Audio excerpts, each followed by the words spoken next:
ಸಂಕ್ಷಿಪ್ತ ಶ್ರೀ ಶಿವಪುರಾಣ ಶ್ರೀ ಕೋಟಿ ರುದ್ರ ಸಂಹಿತೆ. ರಾಮೇಶ್ವರವೆಂಬ ಜ್ಯೋತಿರ್ಲಿಂಗದ ಆವಿರ್ಭಾವ ಹಾಗೂ ಮಹಾತ್ಮ್ಯದ ವರ್ಣನೆ. ಸೂತ ಪುರಾಣಿಕರು ಹೇಳುತ್ತಾರೆ, ಋಷಿಗಳಿರ, ರಾಮೇಶ್ವರ ಎಂಬ ಜ್ಯೋತಿರ್ಲಿಂಗವು ಮೊದಲು ಹೇಗೆ ಪ್ರಕಟವಾಯಿತೆಂಬುದನ್ನು ಈಗ ನಿಮಗೆ ತಿಳಿಸುವೆನು. ಈ ಪ್ರಸಂಗವನ್ನು ನೀವು ಆದರದಿಂದ ಕೇಳಿರಿ.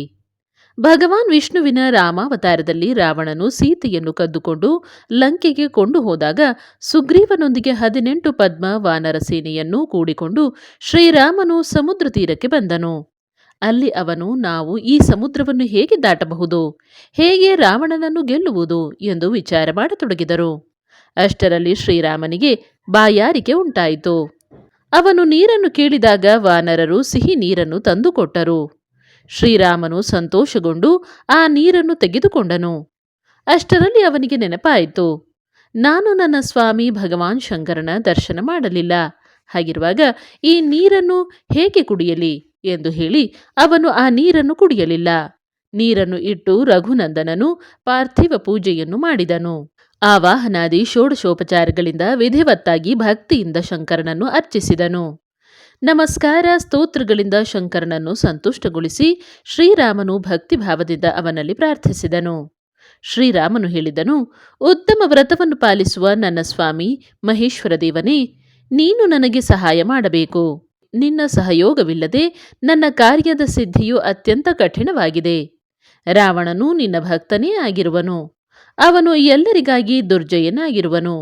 ಆದರೂ ನಿನ್ನ ವರಪ್ರದಾನದಿಂದ ಅವನು ಸದಾ ದರ್ಪದಿಂದಲೇ ಇರುವನು. ಅವನು 3 ಲೋಕಗಳ ವಿಜಯೀ ಮಹಾವೀರನಾಗಿರುವನು. ಇತ್ತ ನಾನು ನಿನ್ನ ದಾಸನಾಗಿರುವೆನು, ಸರ್ವಥಾ ನಿನ್ನ ಅಧೀನನಾಗಿರುವೆನು. ಸದಾಶಿವನೇ, ಇದನ್ನು ವಿಚಾರ ಮಾಡಿ ನೀನು ನನ್ನ ಕುರಿತು ಪಕ್ಷಪಾತ ಮಾಡಬೇಕಾಗಿದೆ. ಸೂತ ಪುರಾಣಿಕರು ಹೇಳುತ್ತಾರೆ, ಹೀಗೆ ಪ್ರಾರ್ಥಿಸಿ ಪದೇ ಪದೇ ನಮಸ್ಕರಿಸುತ್ತಾ ಅವನು ಗಟ್ಟಿಯಾಗಿ ಜಯಶಂಕರ ಜಯಶಂಕರ ಎಂದು ಘೋಷಣೆ ಮಾಡತೊಡಗಿ ಶಿವನನ್ನು ಸ್ತುತಿಸಿದನು. ಮತ್ತೆ ಶಿವನ ಮಂತ್ರವನ್ನು ಜಪಿಸುತ್ತಾ ಧ್ಯಾನದಲ್ಲಿ ತತ್ಪರನಾದನು. ಅನಂತರ ಪುನಃ ಪೂಜೆ ಮಾಡಿ ಅವನು ಸ್ವಾಮಿಯ ಮುಂದೆ ನೃತ್ಯ ಮಾಡಿದನು. ಆಗ ಅವನ ಹೃದಯ ಪ್ರೇಮದಿಂದ ದ್ರವಿತವಾಯಿತು. ಮತ್ತೆ ಅವನು ಶಿವನ ಸಂತೋಷಕ್ಕಾಗಿ ಗಲ್ಲವನ್ನು ಬಾರಿಸಿಕೊಂಡು ಅವ್ಯಕ್ತ ಶಬ್ದವನ್ನು ಮಾಡಿದನು. ಆಗ ಭಗವಾನ್ ಶಂಕರನು ರಾಮನ ಮೇಲೆ ಬಹಳ ಪ್ರಸನ್ನನಾಗಿ ಆ ಜ್ಯೋತಿರ್ಮಯ ಮಹೇಶ್ವರನು ವಾಮಾಂಗಭೂತ ಪಾರ್ವತಿ ಹಾಗೂ ಪಾರ್ಷದ ಗಣದೊಂದಿಗೆ ಶಾಸ್ತೋಕ್ತ ನಿರ್ಮಲ ರೂಪವನ್ನು ಧರಿಸಿ ತತ್ಕಾಲವೇ ಪ್ರಕಟನಾದನು. ಶ್ರೀರಾಮನ ಭಕ್ತಿಯಿಂದ ಸಂತುಷ್ಟ ಚಿತ್ತನಾದ ಮಹೇಶ್ವರನು ಅವನಲ್ಲಿ, ಶ್ರೀರಾಮನೇ, ನಿನಗೆ ಕಲ್ಯಾಣವಾಗಲಿ, ನನ್ನಿಂದ ವರವನ್ನು ಕೇಳಿಕೋ ಎಂದು ಹೇಳಿದನು. ಆಗ ಅವನ ರೂಪವನ್ನು ನೋಡಿ ಅಲ್ಲಿ ಉಪಸ್ಥಿತರಾದ ಎಲ್ಲ ಜನರು ಪವಿತ್ರರಾದರು. ಶಿವಧರ್ಮಪರಾಯಣ ಶ್ರೀರಾಮನು ಸ್ವತಃ ಅವನ ಪೂಜೆ ಮಾಡಿದನು. ಮತ್ತೆ ಬಗೆ ಬಗೆಯಿಂದ ಸ್ತುತಿಸಿ ನಮಸ್ಕರಿಸಿ ಭಗವಾನ್ ಶಿವನಲ್ಲಿ ಲಂಕೆಯಲ್ಲಿ ರಾವಣನೊಂದಿಗೆ ನಡೆಯುವ ಯುದ್ಧದಲ್ಲಿ ತನಗೆ ಜಯವಾಗುವಂತೆ ಪ್ರಾರ್ಥಿಸಿದನು. ರಾಮಭಕ್ತಿಯಿಂದ ಪ್ರಸನ್ನನಾದ ಮಹೇಶ್ವರನು, ಮಹಾರಾಜ, ನಿನಗೆ ಜಯವಾಗಲಿ ಎಂದು ಹರಸಿದನು. ಶಿವನು ಕೊಟ್ಟ ವಿಜಯ ಸೂಚಕ ವರವನ್ನು ಹಾಗೂ ಯುದ್ಧದ ಆಜ್ಞೆಯನ್ನು ಪಡೆದು ಶ್ರೀರಾಮನು ನತಮಸ್ತಕನಾಗಿ ಕೈಜೋಡಿಸಿಕೊಂಡು ಇಂತು ಪ್ರಾರ್ಥಿಸಿದನು. ಶ್ರೀರಾಮನು ಹೇಳಿದನು, ನನ್ನ ಸ್ವಾಮಿ ಶಂಕರನೇ, ನೀನು ಸಂತುಷ್ಟನಾಗಿರುವೆಯಾದರೆ ಜಗತ್ತಿನ ಜನರನ್ನು ಪವಿತ್ರಗೊಳಿಸಲು ಹಾಗೂ ಇತರರ ಒಳ್ಳೆಯದನ್ನು ಮಾಡಲು ಸದಾ ಇಲ್ಲೇ ನೆಲೆಸು. ಸೂತ ಪುರಾಣಿಕರು ಹೇಳುತ್ತಾರೆ, ಶ್ರೀರಾಮನು ಹೀಗೆ ಹೇಳಿದಾಗ ಭಗವಾನ್ ಶಿವನು ಅಲ್ಲಿ ಜ್ಯೋತಿರ್ಲಿಂಗದ ರೂಪದಲ್ಲಿ ಸ್ಥಿತನಾದನು. 3 ಲೋಕಗಳಲ್ಲಿಯೂ ರಾಮೇಶ್ವರ ಎಂಬ ಹೆಸರಿನಿಂದ ಅದರ ಪ್ರಸಿದ್ಧಿಯಾಯಿತು. ಅದರ ಪ್ರಭಾವದಿಂದಲೇ ಅಪಾರ ಸಮುದ್ರವನ್ನು ಆಯಾಸವಿಲ್ಲದೆ ದಾಟಿ ಶ್ರೀರಾಮನು ರಾವಣಾದಿ ರಾಕ್ಷಸರನ್ನು ಶೀಘ್ರವಾಗಿ ಸಂಹಾರ ಮಾಡಿ ತನ್ನ ಪ್ರಿಯ ಸೀತೆಯನ್ನು ಪಡೆದುಕೊಂಡನು. ಅಂದಿನಿಂದ ಈ ಭೂತಲದಲ್ಲಿ ರಾಮೇಶ್ವರನ ಅದ್ಭುತ ಮಹಿಮೆಯು ಪ್ರಸಾರವಾಯಿತು. ಭಗವಾನ್ ರಾಮೇಶ್ವರನು ಸದಾ ಭೋಗ ಮತ್ತು ಮೋಕ್ಷವನ್ನು ಕೊಟ್ಟು ಭಕ್ತರ ಇಚ್ಛೆಯನ್ನು ಪೂರ್ಣಗೊಳಿಸುವನು. ದಿವ್ಯ ಗಂಗಾ ಜಲದಿಂದ ರಾಮೇಶ್ವರ ಶಿವನಿಗೆ ಭಕ್ತಿಯಿಂದ ಅಭಿಷೇಕ ಮಾಡುವವನು ಜೀವನ್ಮುಕ್ತನೇ ಆಗಿರುವನು. ಈ ಜಗತ್ತಿನಲ್ಲಿ ದೇವ ದುರ್ಲಭ ಸಮಸ್ತ ಭೋಗಗಳನ್ನು ಅನುಭವಿಸಿ ಅಂತ್ಯದಲ್ಲಿ ಉತ್ತಮ ಜ್ಞಾನ ಪಡೆದು ಅವನು ನಿಶ್ಚಯವಾಗಿಯೂ ಕೈವಲ್ಯ ಮೋಕ್ಷವನ್ನು ಪಡೆಯುವನು. ಈ ಪ್ರಕಾರ ನಾನು ನಿಮ್ಮಲ್ಲಿ ಭಗವಾನ್ ಶಿವನ ರಾಮೇಶ್ವರ ಎಂಬ ದಿವ್ಯ ಜ್ಯೋತಿರ್ಲಿಂಗದ ವರ್ಣನೆಯನ್ನು ಮಾಡಿದೆನು. ಅದು ಅದರ ಮಹಿಮೆಯನ್ನು ಕೇಳುವವರ ಸಮಸ್ತ ಪಾಪಗಳನ್ನು ಅಪಹರಿಸುವುದು. ಘುಷ್ಮಾಳ ಶಿವಭಕ್ತಿಯಿಂದ ಸತ್ತು ಹೋದ ಆಕೆಯ ಪುತ್ರನು ಜೀವಿತನಾಗುವುದು. ಘುಷ್ಮೇಶ್ವರ ಶಿವನ ಪ್ರಾದುರ್ಭಾವ ಹಾಗೂ ಅವನ ಮಹಿಮೆಯ ವರ್ಣನೆ.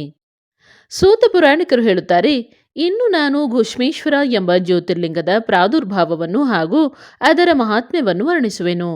ಮುನಿವರಿಯರೇ, ಗಮನವಿಟ್ಟು ಕೇಳಿರಿ. ದಕ್ಷಿಣದಲ್ಲಿ ದೇವಗಿರಿ ಎಂಬ ಒಂದು ಶ್ರೇಷ್ಠ ಪರ್ವತವಿದೆ. ಅದು ನೋಡಲು ಅದ್ಭುತ ಹಾಗೂ ನಿತ್ಯ ಪರಮ ಶೋಭೆಯಿಂದ ಸಂಪನ್ನವಾಗಿತ್ತು. ಅದರ ಹತ್ತಿರದಲ್ಲೇ ಭಾರದ್ವಾಜ ಗೋತ್ರೀಯ ಬ್ರಹ್ಮವೇತ್ತ ಸುಧರ್ಮ ಎಂಬ ಬ್ರಾಹ್ಮಣನು ಇರುತ್ತಿದ್ದನು. ಅವನ ಪ್ರಿಯ ಪತ್ನಿಯ ಹೆಸರು ಸುದೇಹ ಎಂದಿತ್ತು. ಆಕೆಯು ಸದಾ ಶಿವಧರ್ಮ ಪರಾಯಣೆಯಾಗಿ ಮನೆಯ ಕೆಲಸ ಕಾರ್ಯಗಳಲ್ಲಿ ಕುಶಲಳಾಗಿದ್ದು ಸದಾ ಪತಿಯ ಸೇವೆಯಲ್ಲಿ ತತ್ಪರಳಾಗಿದ್ದಳು. ದ್ವಿಜಶ್ರೇಷ್ಠ ಸುಧರ್ಮನೂ ಕೂಡ ದೇವತೆಗಳ, ಪಿತೃಗಳ, ಅತಿಥಿಗಳ ಪೂಜಕನಾಗಿದ್ದನು. ಅವನು ವೇದವಿಹಿತ ಮಾರ್ಗದಲ್ಲಿ ನಡೆಯುತ್ತಾ ನಿತ್ಯ ಅಗ್ನಿಹೋತ್ರವನ್ನು ಮಾಡುತ್ತಿದ್ದನು. ತ್ರಿಕಾಲಗಳಲ್ಲಿ ಸಂಧ್ಯಾವಂದನೆ ಮಾಡುತ್ತಿದ್ದರಿಂದ ಅವನು ಸೂರ್ಯನಂತೆ ಕಾಂತಿಯಿಂದ ಬೆಳಗುತ್ತಿದ್ದನು. ಅವನು ವೇದಶಾಸ್ತ್ರಗಳ ಮರ್ಮಜ್ಞನಾಗಿದ್ದನು ಮತ್ತು ಶಿಷ್ಯರಿಗೂ ಕಲಿಸುತ್ತಿದ್ದನು. ಧನಿಕನಾಗುವ ಜೊತೆಗೆ ದಾನಿಯೂ ಆಗಿದ್ದನು. ಸೌಜನ್ಯವೇ ಮುಂತಾದ ಸದ್ಗುಣಗಳಿಗೆ ಪಾತ್ರನಾಗಿದ್ದನು. ಶಿವ ಸಂಬಂಧಿ ಪೂಜಾದಿ ಕಾರ್ಯಗಳಲ್ಲಿಯೂ ಬಹಳ ಪ್ರೇಮವನ್ನಿರಿಸಿದ್ದನು. ಶಿವಭಕ್ತರಿಗೂ ಇವನು ಪ್ರಿಯನಾಗಿದ್ದನು. ಇದೆಲ್ಲ ಇದ್ದರೂ ಅವನಿಗೆ ಸಂತಾನವಿರಲಿಲ್ಲ. ಇದರಿಂದ ಬ್ರಾಹ್ಮಣನಿಗೆ ದುಃಖವಿರಲಿಲ್ಲ. ಆದರೆ ಅವನ ಪತ್ನಿಯು ಬಹಳ ದುಃಖಿಯಾಗಿರುತ್ತಿದ್ದಳು. ನೆರೆಮನೆಯವರು ಮತ್ತು ಇತರ ಜನರೂ ಕೂಡ ಆಕೆಯನ್ನು ಹಂಗಿಸುತ್ತಿದ್ದರು. ಅವಳು ಪತಿಯಲ್ಲಿ ಪದೇ ಪದೇ ಮಗುವಿಗಾಗಿ ಪ್ರಾರ್ಥಿಸುತ್ತಿದ್ದಳು. ಪತಿಯು ಆಕೆಗೆ ಜ್ಞಾನೋಪದೇಶವನ್ನು ಕೊಡುತ್ತಾ ಸಮಜಾಯಿಸುತ್ತಿದ್ದನು. ಆದರೂ ಆಕೆಯ ಮನಸ್ಸು ಸಮಾಧಾನಗೊಳ್ಳುತ್ತಿರಲಿಲ್ಲ. ಕೊನೆಗೆ ಬ್ರಾಹ್ಮಣನು ಕೆಲವು ಉಪಾಯಗಳನ್ನೂ ಮಾಡಿದನು. ಆದರೂ ಯಾವುದೂ ಸಫಲವಾಗಲಿಲ್ಲ. ಆಗ ಬ್ರಾಹ್ಮಣಿಯು ಅತ್ಯಂತ ದುಃಖಿತೆಯಾಗಿ ಬಹಳ ಹಠ ಹಿಡಿದು ತನ್ನ ತಂಗಿ ಘುಷ್ಮಾಳೊಂದಿಗೆ ಪತಿಯ ಎರಡನೇ ಮದುವೆ ಮಾಡಿಸಿದಳು. ವಿವಾಹಕ್ಕೆ ಮೊದಲು ಸುಧರ್ಮನು ಆಕೆಯಲ್ಲಿ, ಈಗಲಾದರೂ ನೀನು ತಂಗಿಯನ್ನು ಪ್ರೀತಿಸುತ್ತಿರುವೆ, ಆದರೂ ಆಕೆಗೆ ಮಗುವಾದಾಗ ಅವಳೊಂದಿಗೆ ಸ್ಪರ್ಧೆ ಮಾಡತೊಡಗುವೆ ಎಂದು ಹೇಳಿದಾಗ ಅವಳು, ನಾನು ತಂಗಿಯ ಕುರಿತು ಎಂದೂ ಮತ್ಸರ ತಾಳಲಾರೆನು ಎಂದು ಮಾತು ಕೊಟ್ಟಳು. ವಿವಾಹವಾಗಿ ಘುಷ್ಮಾಳು ದಾಸಿಯಂತೆ ಅಕ್ಕನ ಸೇವೆ ಮಾಡುತ್ತಿದ್ದಳು. ಸುದೇಹಾಳು ಕೂಡ ಆಕೆಯನ್ನು ಬಹಳ ಪ್ರೀತಿಸುತ್ತಿದ್ದಳು. ಘುಷ್ಮ ಶಿವಭಕ್ತಿಯಿಂದ ಅಕ್ಕನ ಅಪ್ಪಣೆಯಂತೆ ಪ್ರತಿದಿನವೂ 101 ಪಾರ್ಥಿವ ಲಿಂಗಗಳನ್ನು ಮಾಡಿ ವಿಧಿವತ್ತಾಗಿ ಪೂಜಿಸತೊಡಗಿದಳು. ಪೂಜೆ ಮಾಡಿ ಅವನ್ನು ಹತ್ತಿರದ ಕೆರೆಯಲ್ಲಿ ವಿಸರ್ಜಿಸುತ್ತಿದ್ದಳು. ಶಂಕರನ ಕೃಪೆಯಿಂದ ಆಕೆಯಲ್ಲಿ ಸುಂದರ, ಸೌಭಾಗ್ಯವಂತ, ಸದ್ಗುಣ ಸಂಪನ್ನ ಒಂದು ಪುತ್ರನು ಹುಟ್ಟಿದನು. ಘುಷ್ಮಾಳ ಗೌರವ ಬೆಳೆಯಿತು. ಇದರಿಂದ ಸುದೇಹಾಳ ಮನಸ್ಸಿನಲ್ಲಿ ಮತ್ಸರ ಉಂಟಾಯಿತು. ಘುಷ್ಮಾಳ ಮಗನು ದೊಡ್ಡವನಾಗಿ ವಿವಾಹಿತನಾದನು. ಸೊಸೆ ಮನೆಗೆ ಬಂದಳು. ಈಗಂತೂ ಸುದೇಹಳು ಇನ್ನೂ ಉರಿದೆದ್ದಳು. ಆಕೆಯ ಬುದ್ಧಿಯು ಭ್ರಷ್ಟವಾಯಿತು. ಆಕೆಯು ಒಂದು ದಿನ ರಾತ್ರಿಯಲ್ಲಿ ಮಲಗಿದ್ದ ಮಗನನ್ನು ಚಾಕುವಿನಿಂದ ಇರಿದು ಕೊಂದು ಶರೀರವನ್ನು ತುಂಡು ತುಂಡು ಮಾಡಿದಳು.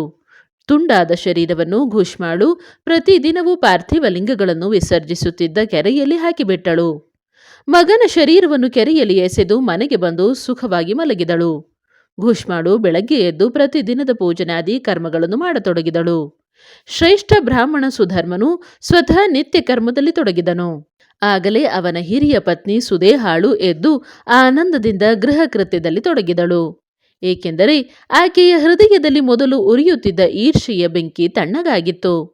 ಪ್ರಾತಃಕಾಲ ಸೊಸೆಯು ಎದ್ದು ಪತಿಯ ಶಯ್ಯೆಯನ್ನು ನೋಡಿದರೆ ಅದು ರಕ್ತದಿಂದ ತೊಯ್ದು ಹೋಗಿತ್ತು. ಅದರ ಮೇಲೆ ಶರೀರದ ಕೆಲವು ತುಂಡುಗಳು ಗೋಚರಿಸಿದವು. ಇದರಿಂದ ಅವಳಿಗೆ ಬಹಳ ದುಃಖವಾಯಿತು. ಆಕೆಯು ಘುಷ್ಮಾಳ ಬಳಿಗೆ ಬಂದು ನಿವೇದಿಸಿಕೊಂಡಳು. ಉತ್ತಮ ವ್ರತವನ್ನು ಪಾಲಿಸುವ ಆರ್ಯೆ, ನಿಮ್ಮ ಪುತ್ರನು ಎಲ್ಲಿಗೆ ಹೋದನು? ಅವರ ಶಯ್ಯೆ ರಕ್ತದಿಂದ ನೆನೆದು ಹೋಗಿದೆ ಮತ್ತು ಅದರಲ್ಲಿ ಶರೀರದ ಕೆಲವು ತುಂಡುಗಳು ಬಿದ್ದಿರುವುದು ಕಾಣುತ್ತದೆ. ಅಯ್ಯೋ, ನಾನು ಸತ್ತು ಹೋದೆ, ಯಾರು ಇಂತಹ ದುಷ್ಟ ಕೃತ್ಯವನ್ನು ಮಾಡಿದರು ಎಂದು ಹೇಳುತ್ತಾ ಆ ಸೊಸೆಯು ಅನೇಕ ರೀತಿಯಿಂದ ವಿಲಪಿಸುತ್ತಾ ಅಳತೊಡಗಿದಳು.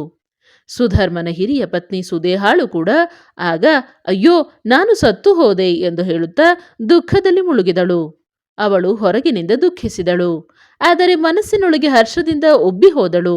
ಘುಷ್ಮಾಳು ಆಗ ಸೊಸೆಯ ದುಃಖವನ್ನು ಕೇಳಿಯೂ ತನ್ನ ನಿತ್ಯ ಪಾರ್ಥಿವ ಪೂಜೆಯ ವ್ರತದಿಂದ ವಿಚಲಿತಳಾಗಲಿಲ್ಲ. ಆಕೆಯ ಮನಸ್ಸು ಮಗನನ್ನು ನೋಡಲು ಸ್ವಲ್ಪವೂ ಉತ್ಸುಕತೆ ಉಂಟಾಗಲಿಲ್ಲ. ಅವಳ ಪತಿಯು ಅದೇ ಸ್ಥಿತಿಯಲ್ಲಿದ್ದನು. ನಿತ್ಯ ನಿಯಮ ಪೂರ್ಣವಾಗುವವರೆಗೆ ಅವರಿಗೆ ಬೇರೆ ಯಾವುದೇ ಚಿಂತೆ ಉಂಟಾಗಲಿಲ್ಲ.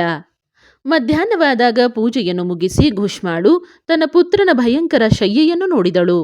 ಆದರೂ ಆಕೆಯು ಮನಸ್ಸಿನಲ್ಲಿ ಸ್ವಲ್ಪವೂ ದುಃಖಿಸಲಿಲ್ಲ. ಆಕೆಯು ಯೋಚಿಸತೊಡಗಿದಳು. ಯಾರು ಈ ಪುತ್ರನನ್ನು ಕೊಟ್ಟಿರುವನೋ ಅವನೇ ಇವನನ್ನು ರಕ್ಷಿಸುವನು. ಅವನು ಭಕ್ತ ಪ್ರಿಯನೆಂದು ಹೇಳಿಸಿಕೊಳ್ಳುವನು. ಕಾಲಕ್ಕೂ ಕಾಲನಾಗಿರುವನು. ಸತ್ಪುರುಷರ ಆಶ್ರಯನಾಗಿರುವನು. ಏಕಮಾತ್ರ ಆ ಪ್ರಭು ಸರ್ವೇಶ್ವರ ಶಂಭುವೇ ನಮ್ಮ ರಕ್ಷಕನಾಗಿರುವನು. ಅವನು ಮಾಲೆಯನ್ನು ಪೋಣಿಸುವವನಂತೆ ಯಾರನ್ನು ಒಂದಾಗಿಸುವನೋ ಅವರನ್ನು ಅಗಲಿಸಿಯೂ ಬಿಡುವನು. ಆದ್ದರಿಂದ ಈಗ ನಾನು ಚಿಂತೆ ಮಾಡುವುದರಿಂದ ಏನು ಪ್ರಯೋಜನ? ಹೀಗೆ ತತ್ವವನ್ನು ವಿಚಾರ ಮಾಡಿ ಆಕೆಯು ಶಿವನ ಭರವಸೆಯಿಂದ ಧೈರ್ಯವನ್ನು ತಂದುಕೊಂಡು ದುಃಖವನ್ನು ಅನುಭವಿಸಲಿಲ್ಲ. ಅವಳು ಹಿಂದಿನಂತೆಯೇ ಪಾರ್ಥಿವ ಶಿವಲಿಂಗಗಳನ್ನು ತೆಗೆದುಕೊಂಡು ಸ್ವಸ್ಥ ಚಿತ್ತದಿಂದ ಶಿವನ ನಾಮಗಳನ್ನು ಉಚ್ಚರಿಸುತ್ತಾ ಆ ಕೆರೆಯ ಬಳಿಗೆ ಹೋದಳು. ಆ ಪಾರ್ಥಿವ ಲಿಂಗಗಳನ್ನು ಕೆರೆಯಲ್ಲಿ ವಿಸರ್ಜಿಸಿ ಅವಳು ಮರಳಿ ಮನೆಗೆ ಹೊರಟಾಗ ತನ್ನ ಪುತ್ರನು ಅದೇ ಕೆರೆಯ ತಟದಲ್ಲಿ ನಿಂತಿರುವುದನ್ನು ನೋಡಿದಳು. ಸೂತ ಪುರಾಣಿಕರು ಹೇಳುತ್ತಾರೆ, ಬ್ರಾಹ್ಮಣರಿರ ಆಗ ಅಲ್ಲಿ ತನ್ನ ಪುತ್ರನು ಜೀವಿತನಾದುದನ್ನು ನೋಡಿ ಅವನ ತಾಯಿ ಘುಷ್ಮಾಳಿಗೆ ಹರ್ಷವಾಗಲಿ ವಿಷಾದವಾಗಲಿ ಆಗಲಿಲ್ಲ. ಅವಳು ಹಿಂದಿನಂತೆಯೇ ಸ್ವಸ್ಥಳಾಗಿದ್ದಳು. ಅದೇ ಸಮಯದಲ್ಲಿ ಆಕೆಯ ಮೇಲೆ ಸಂತುಷ್ಟನಾದ ಜ್ಯೋತಿ ಸ್ವರೂಪ ಮಹೇಶ್ವರ ಶಿವನು ಅವಳ ಮುಂದೆ ಪ್ರಕಟನಾದನು. ಶಿವನು ಹೇಳಿದನು, ಸುಮುಖಿಯೇ, ನಾನು ನಿನ್ನ ಮೇಲೆ ಪ್ರಸನ್ನನಾಗಿರುವೆನು. ನಿನ್ನ ದುಷ್ಟ ಸವತಿಯು ಈ ಬಾಲಕನನ್ನು ಕೊಂದಿದ್ದಳು. ಆದ್ದರಿಂದ ನಾನು ಆಕೆಯನ್ನು ತ್ರಿಶೂಲದಿಂದ ಕೊಂದು ಬಿಡುವೆನು. ಸೂತ ಪುರಾಣಿಕರು ಹೇಳುತ್ತಾರೆ, ಆಗ ಘುಷ್ಮಾಳು ಶಿವನಿಗೆ ವಂದಿಸಿ ಈ ರೀತಿಯಿಂದ ವರವನ್ನು ಕೇಳಿದಳು. ಸ್ವಾಮಿ, ಈ ಸುದೇಹಳು ನನ್ನ ಅಕ್ಕನಾಗಿರುವಳು. ಆದ್ದರಿಂದ ನೀನು ಆಕೆಯನ್ನು ರಕ್ಷಿಸಬೇಕು. ಶಿವನು ಹೇಳಿದನು, ಆಕೆಯಾದರೂ ಭಾರಿ ದೊಡ್ಡ ಅಪಕಾರವನ್ನು ಮಾಡಿರುವಳು. ನೀನು ಅವಳ ಮೇಲೆ ಉಪಕಾರವೇಕೆ ಮಾಡುತ್ತಿರುವೆ? ದುಷ್ಟ ಕರ್ಮವನ್ನು ಮಾಡುವ ಸುದೇಹಳಾದರೋ ಕೊಲ್ಲಲು ಯೋಗ್ಯವಾಗಿರುವಳು. ಘುಷ್ಮಾಳು ಹೇಳಿದಳು, ದೇವದೇವ, ನಿನ್ನ ದರ್ಶನ ಮಾತ್ರದಿಂದಲೇ ಪಾತಕಗಳು ನಿಲ್ಲಲಾರವು. ಈಗ ನಿನ್ನ ದರ್ಶನ ಮಾಡಿ ಆಕೆಯ ಪಾಪಗಳು ಭಸ್ಮವಾಗಿ ಹೋಗಲಿ. ಅಪಕಾರ ಮಾಡುವವನ ಮೇಲೆಯೂ ಉಪಕಾರ ಮಾಡುವವನ ದರ್ಶನ ಮಾತ್ರದಿಂದ ಪಾಪಗಳು ದೂರ ಓಡಿ ಹೋಗುತ್ತವೆ. ಪ್ರಭೋ, ಇಂಥ ಅದ್ಭುತ ಭಗವದ್ ವಾಕ್ಯವನ್ನು ನಾನು ಕೇಳಿರುವೆನು. ಅಪಕಾರೇಷು ಯಶ್ಚೈವ ಹ್ಯುಪಕಾರಂ ಕರೋತಿ ವೈ ತಸ್ಯ ದರ್ಶನ ಮಾತ್ರೇಣ ಪಾಪಂ ದೂರತರಂ ವ್ರಜೇತ್. ಅದಕ್ಕಾಗಿ ಸದಾಶಿವನೇ, ಯಾರು ಇಂಥ ಕೆಟ್ಟ ಕರ್ಮ ಮಾಡಿದರೋ ಅವರು ಮಾಡಲಿ. ನಾನು ಹಾಗೇಕೆ ಮಾಡಬೇಕು? ನಾನಾದರೋ ಕೆಟ್ಟದನ್ನು ಮಾಡುವವನಿಗೂ ಕೂಡ ಒಳ್ಳೆಯದನ್ನೇ ಮಾಡಬೇಕು. ಸೂತ ಪುರಾಣಿಕರು ಹೇಳುತ್ತಾರೆ, ಘುಷ್ಮಾಳು ಹೀಗೆ ಹೇಳಿದಾಗ ದಯಾಸಿಂಧು ಭಕ್ತವತ್ಸಲ ಮಹೇಶ್ವರನು ಇನ್ನೂ ಹೆಚ್ಚು ಪ್ರಸನ್ನನಾಗಿ ಹೀಗೆ ಎಂದನು, ಘುಷ್ಮೆ, ನೀನು ಯಾವುದಾದರೂ ಇನ್ನೊಂದು ವರವನ್ನು ಕೇಳು. ನಾನು ನಿನಗೆ ಹಿತಕರ ವರವನ್ನು ಅವಶ್ಯವಾಗಿ ಕೊಡುವೆನು. ಏಕೆಂದರೆ ನಿನ್ನ ಈ ಭಕ್ತಿಯಿಂದ ಮತ್ತು ವಿಕಾರ ಶೂನ್ಯ ಸ್ವಭಾವದಿಂದ ನಾನು ಬಹಳ ಪ್ರಸನ್ನನಾಗಿರುವೆನು. ಭಗವಾನ್ ಶಿವನ ಮಾತನ್ನು ಕೇಳಿ ಘುಷ್ಮಾಳು ಹೇಳಿದಳು, ಪ್ರಭೋ, ನೀನು ವರವನ್ನು ಕೊಡಲು ಬಯಸುವೆಯಾದರೆ ಜನರ ರಕ್ಷಣೆಗಾಗಿ ಸದಾ ಇಲ್ಲೇ ವಾಸಿಸು. ಹಾಗೂ ನನ್ನ ಹೆಸರಿನಿಂದಲೇ ನಿನ್ನ ಖ್ಯಾತಿ ಉಂಟಾಗಲಿ. ಆಗ ಮಹೇಶ್ವರ ಶಿವನು ಅತ್ಯಂತ ಪ್ರಸನ್ನನಾಗಿ, ನಾನು ನಿನ್ನ ಹೆಸರಿನಿಂದ ಘುಷ್ಮೇಶ್ವರನೆಂದು ಕರೆಸಿಕೊಂಡು ಸದಾ ಇಲ್ಲೇ ವಾಸಿಸುವೆನು ಮತ್ತು ಎಲ್ಲರಿಗಾಗಿ ಸುಖದಾಯಕನಾಗುವೆನು. ನನ್ನ ಶುಭ ಜ್ಯೋತಿರ್ಲಿಂಗವು ಘುಷ್ಮೇಶ್ವರ ಎಂದು ಪ್ರಸಿದ್ಧವಾಗಲಿ. ಈ ಸರೋವರವು ಶಿವಲಿಂಗಗಳ ಆಲಯವಾಗಲಿ. ಆದ್ದರಿಂದ ಇದು 3 ಲೋಕಗಳಲ್ಲಿಯೂ ಶಿವಾಲಯ ಎಂಬ ಹೆಸರಿನಿಂದ ಪ್ರಸಿದ್ಧವಾಗಲಿ. ಈ ಸರೋವರವು ಸದಾ ದರ್ಶನ ಮಾತ್ರದಿಂದ ಸಂಪೂರ್ಣ ಅಭೀಷ್ಟಗಳನ್ನು ಕೊಡುವುದಾಗಲಿ. ಸುವ್ರತೆ, ನಿನ್ನ ವಂಶದಲ್ಲಿ ಹುಟ್ಟುವ 101 ತಲೆಮಾರಿನ ತನಕ ಇಂಥ ಶ್ರೇಷ್ಠ ಪುತ್ರರೇ ಹುಟ್ಟುವರು. ಇದರಲ್ಲಿ ಸಂಶಯವಿಲ್ಲ. ಅವರೆಲ್ಲರೂ ಸುಂದರ ಪತ್ನಿ, ಉತ್ತಮ ಧನ, ಪೂರ್ಣಾಯಸ್ಸಿನಿಂದ ಸಂಪನ್ನರಾಗುವರು. ಚತುರರು, ವಿದ್ವಾಂಸರೂ ಆಗುವರು. ಉದಾರಿಗಳು ಹಾಗೂ ಭೋಗ ಮೋಕ್ಷರೂಪಿ ಫಲವನ್ನು ಪಡೆಯಲು ಅಧಿಕಾರಿಗಳಾಗುವರು. 101 ತಲೆಮಾರಿನ ಎಲ್ಲ ಪುತ್ರರು ಗುಣಾಢ್ಯರಾಗುವರು. ನಿನ್ನ ವಂಶವು ಹೀಗೆ ವಿಸ್ತರಿಸಿ ಬಹಳ ಶೋಭಾದಾಯಕವಾಗುವುದು. ಹೀಗೆ ಹೇಳಿ ಭಗವಾನ್ ಶಿವನು ಅಲ್ಲಿ ಜ್ಯೋತಿರ್ಲಿಂಗದ ರೂಪದಲ್ಲಿ ಸ್ಥಿತನಾದನು. ಅದು ಘುಷ್ಮೇಶ ಹೆಸರಿನಿಂದ ಪ್ರಸಿದ್ಧವಾಯಿತು ಮತ್ತು ಆ ಸರೋವರದ ಹೆಸರು ಶಿವಾಲಯವೆಂದಾಯಿತು. ಸುಧರ್ಮ, ಘುಷ್ಮ ಮತ್ತು ಸುದೇಹ ಮೂವರೂ ಬಂದು ಆ ಶಿವಲಿಂಗವನ್ನು 101 ಪ್ರದಕ್ಷಿಣೆ ಮಾಡಿದರು. ಪೂಜೆ ಮಾಡಿ ಪರಸ್ಪರ ಸೇರಿ ಮನಸ್ಸಿನ ಮಲಿನತೆಯನ್ನು ದೂರಗೊಳಿಸಿ ಅವರೆಲ್ಲರೂ ತುಂಬಾ ಸುಖವನ್ನು ಅನುಭವಿಸತೊಡಗಿದರು. ಪುತ್ರನು ಜೀವಿತವಾಗಿರುವುದನ್ನು ನೋಡಿ ಸುದೇಹ ಬಹಳ ಲಜ್ಜಿತಳಾದಳು. ಪತಿ ಮತ್ತು ಘುಷ್ಮಾಳಲ್ಲಿ ಕ್ಷಮೆಯನ್ನು ಯಾಚಿಸಿ ಆಕೆಯು ತನ್ನ ಪಾಪವನ್ನು ನಿವಾರಿಸಿಕೊಳ್ಳಲು ಪ್ರಾಯಶ್ಚಿತ ಮಾಡಿಕೊಂಡಳು. ಮುನೀಶ್ವರರೇ, ಹೀಗೆ ಆ ಘುಷ್ಮೇಶ್ವರ ಲಿಂಗವು ಪ್ರಕಟವಾಯಿತು. ಅದರ ದರ್ಶನ ಪೂಜೆ ಮಾಡುವುದರಿಂದ ಸದಾ ಸುಖದ ವೃದ್ಧಿಯಾಗುತ್ತದೆ. ಬ್ರಾಹ್ಮಣರೇ, ಹೀಗೆ ನಾನು ನಿಮಗೆ 12 ಜ್ಯೋತಿರ್ಲಿಂಗಗಳ ಮಹಿಮೆಯನ್ನು ಹೇಳಿದೆನು. ಈ ಎಲ್ಲ ಲಿಂಗಗಳು ಸಂಪೂರ್ಣ ಕಾಮನೆಗಳ ಪೂರಕ ಹಾಗೂ ಭೋಗ ಮೋಕ್ಷವನ್ನು ಕೊಡುವಂತಹವುಗಳು. ಈ ಜ್ಯೋತಿರ್ಲಿಂಗಗಳ ಕಥೆಯನ್ನು ಓದುವವನು ಕೇಳುವವನು ಎಲ್ಲ ಪಾಪಗಳಿಂದ ಮುಕ್ತನಾಗುತ್ತಾನೆ ಮತ್ತು ಭೋಗ ಮೋಕ್ಷಗಳನ್ನು ಪಡೆಯುತ್ತಾನೆ. ದ್ವಾದಶ ಜ್ಯೋತಿರ್ಲಿಂಗಗಳ ಮಹಾತ್ಮ್ಯವು ಮುಗಿದುದು.